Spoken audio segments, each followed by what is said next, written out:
Olá pessoal, sejam muito bem-vindos a mais um vídeo aqui no meu canal. Se você não me conhece ainda, eu sou a Fernanda Guardia. Nesse canal nós falamos de economia, mercados, investimentos e, claro, Bitcoin. No vídeo de hoje eu quero explicar um pouco do cenário atual e quais são as perspectivas para esse atual ciclo. Bom, o sentimento hoje do mercado como um todo é medo e eu não estou tirando isso da minha cabeça. Se nós pegarmos aqui o índice de medo e ganância, veja como ele indicou situação de extremo medo nos últimos meses e está assim até hoje na data que eu estou gravando este vídeo. Bom, isso já aconteceu no passado, para quem entrou no mercado, quem se lembra, lá durante os meses de maio e junho aproximadamente, quando teve toda aquela situação da China tentando banir o Bitcoin, Elon Musk, esse tipo de coisa, o mercado já passou por situações de medo. Porém, hoje o cenário é bem diferente. A gente não tem mais tanta relevância em função dessas questões. É claro que a China vai continuar tentando banir o Bitcoin, mas enfim. Hoje a maior preocupação, na minha visão, é em relação ao cenário macro. Vamos falar aqui um pouco em relação ao cenário macro. A situação hoje do Fed é bastante sensível, uma vez que eles injetaram muita liquidez na economia e agora eles estão numa situação tentando controlar a inflação, ao mesmo tempo dizendo que a inflação é transitória, mas aí não é bem assim, e enfim, tá uma questão assim bastante sensível e é claro que dependendo da política monetária que vier, isso pode afetar os ativos de risco, os ativos que estão sujeitos à especulação. E entre esses ativos temos o Bitcoin. E muitas pessoas estão de fato preocupadas com essa questão do Fed, caso tenha um aumento de juros. Eu quero trazer aqui um artigo do Jeff Dorman, em que ele explica que, na verdade, essa questão não é tão simples quanto dizer que necessariamente imprimir dinheiro vai afetar o mercado no curto prazo. É claro que as consequências são inevitáveis, mas não necessariamente elas ocorrem no curto prazo. E o mesmo segue aí em relação às políticas monetárias, ou seja, ao aumento de juros. O que eu quero dizer? Que não necessariamente aumentando os juros os impactos serão instantâneos. E prova disso foi o que aconteceu aqui, ele traz um artigo de 2016 até 2019. Veja que mesmo com os juros subindo, isso na verdade teve pouco impacto no S&P 500, então, que é o índice que replica as 500 maiores empresas americanas, o desempenho dessas empresas, então está diretamente relacionado ao mercado acionário. Veja que mesmo subindo esses juros, aí o S&P praticamente não teve um efeito instantâneo. Claro que teve ali uma quedinha, mas o que eu quero dizer é que não ocorreu simultaneamente, levou um tempo até que essa consequência apareça. Ou seja, isso fortalece ainda mais a nossa perspectiva otimista em relação ao atual ciclo, porque se o medo do mercado em relação às políticas do Fed é algo que realmente assusta, pode ser que na prática, mesmo que tenha um aumento de juros, independente do que aconteça, isso não impacte simultaneamente. E aí, nesse caso, o Bitcoin e outros ativos de risco não sofreriam imediatamente, mas sim demorariam um pouco mais até sentir os efeitos e impactos de uma política como essa. Então esse é o argumento aí a favor ainda da bull run. Mesmo com esse cenário caótico, não necessariamente isso vai impactar o Bitcoin, porque a gente não sabe como que isso vai acontecer. O segundo ponto favorável a esse atual ciclo é o que o Jeff Dorman chamou de use cases, ou seja, dos casos de usos do Bitcoin hoje. Então, por exemplo, quais são esses casos de uso? Os tipos de investidores. Hoje temos, além do investidor de varejo, pessoa física comum, temos também um investidor institucional, com a entrada de fundos de investimentos, tesourarias, balanços de empresas, enfim, então tem esse perfil de investidor diferente.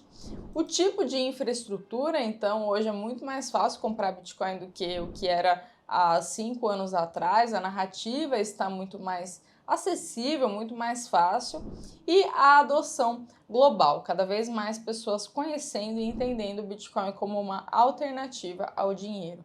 Então, esse atual ciclo em relação aos ciclos passados, essas informações estão muito mais claras. E quando eu digo que a narrativa desse atual ciclo está muito mais clara, vamos pegar aqui, por exemplo, o ciclo de 2018. Avaliando as 10 maiores moedas em termos de market cap, boa parte delas simplesmente sumiram.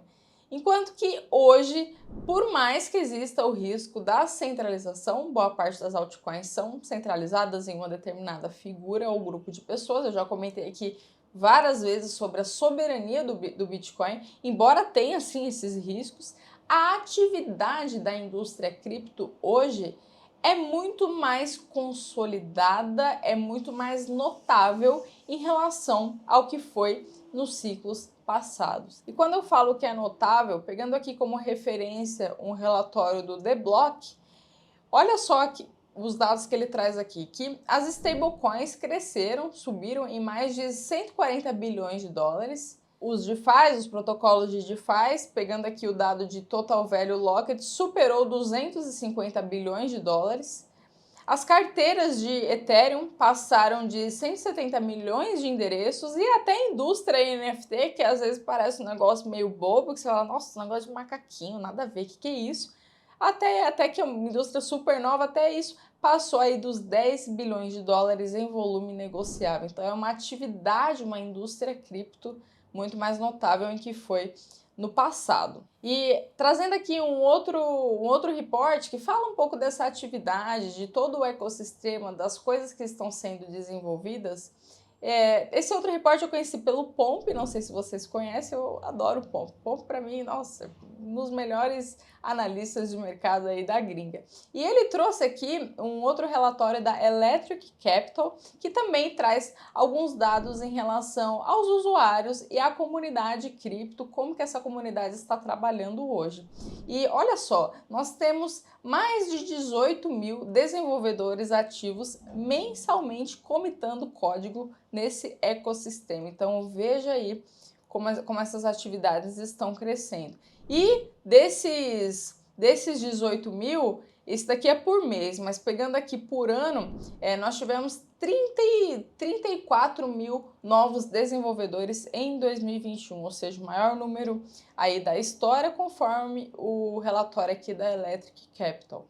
Então, esses números são muito maiores do que foi no passado, o que mostra um maior nível de interesse e de adoção das pessoas. E por que que é interessante a gente pelo menos ter noção do que está acontecendo até de projetos fora ao Bitcoin? Porque existe uma hipótese de que esse atual ciclo vai ser muito mais parecido com um jogo de liquidez do que o que foi nos ciclos passados, onde a gente teve ali o tradicional inverno cripto ou bear market. E o que seria esse jogo de liquidez? Na verdade, essa liquidez não vai sair do mercado, ela vai ficar transitando nesses subsetores. Quais são os subsetores? Aí, DeFi, NFT, Bitcoin, enfim. Então, justamente porque tem esse ecossistema, uma indústria cripto com uma atividade mais notável, pode ser que tenha esse jogo de liquidez e essa transferência de liquidez entre os subsetores. Muito interessante essa teoria. E aqui trazendo um terceiro argumento em relação a toda essa situação sensível, macro, essas preocupações macro. Olha só, quando eu li isso aqui eu achei bem curioso, porque alguns membros do Congresso americano tiveram uma performance de investimentos aí até melhor que o desempenho do S&P 500. Uma das mulheres que está aqui nessa lista é a Nancy Pelosi. Essa mulher aqui, ó, eu até fui procurar depois, ela ocupa a segunda posição no ranking aí de melhores retornos. Aí vem a dúvida, né? Eu até vi algumas pessoas falando sobre isso, mas será que ela ocupa isso porque ela de fato tem habilidades de trades, ela é uma investidora habilidosa, inteligente, enfim, ou será que ela tem alguma informação privilegiada? Então, existe essa discussão. E por que existe essa discussão? Porque mesmo nesse cenário de medo que a gente viu, que a gente tem hoje, até notícias, esse tipo de coisa. Mesmo assim, recentemente, eles compraram algumas ações da Google, Salesforce, ou seja, mesmo nesse caso, como se supostamente eles estivessem entendendo que não vai ter um crash assim tão cedo. Então, não dá para saber o futuro, né? Mas é um fato curioso, porque aparentemente eles não estão com medo de um possível bear market no mercado como um todo. Então, só recapitulando aqui as ideias desse vídeo. Primeiro, pode ser que a subida de juros não necessariamente implique uma recessão imediata. Então, todo esse medo que as pessoas estão em relação ao aumento de juros pode ser que não dê nada, que seja só um sustinho ali e os mercados continuem respirando e tendo mais fôlego. É claro que as consequências sempre vêm, mas essas consequências podem demorar um pouco. Com isso, a gente ganha tempo nesse atual ciclo. Então, esse é o primeiro argumento. O segundo argumento é que a indústria cripto hoje como um todo está muito mais desenvolvida, tem uma comunidade mais ativa, as pessoas estão adotando mais e pode ter essa questão da liquidez, do jogo de liquidez, o que faria com que esse atual ciclo seja diferente dos anteriores, uma vez que não teríamos um inverno cripto tradicional, mas sim um jogo de liquidez entre os subsetores da indústria. E o terceiro ponto são esses movimentos recentes de membros do Congresso americano que aparentemente não estão com medo de uma recessão tão imediata. Bom, esses são os pontos favoráveis ao atual ciclo de alta. Comentando aqui só para finalizar, a minha visão hoje, eu estou gravando esse vídeo de janeiro de 2022, eu confesso que é uma situação muito incerta.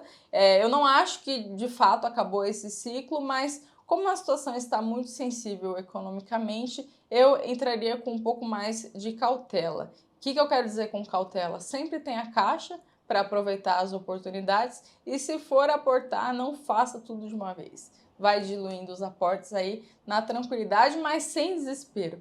Sem desespero, porque temos sim algumas métricas, alguns indicadores de análise on-chain, fora as questões macroeconômicas que também podem não ser tão ruins quanto estamos achando e acreditando para o curto prazo, tá bom? Espero que esse vídeo tenha feito sentido para você e até o próximo.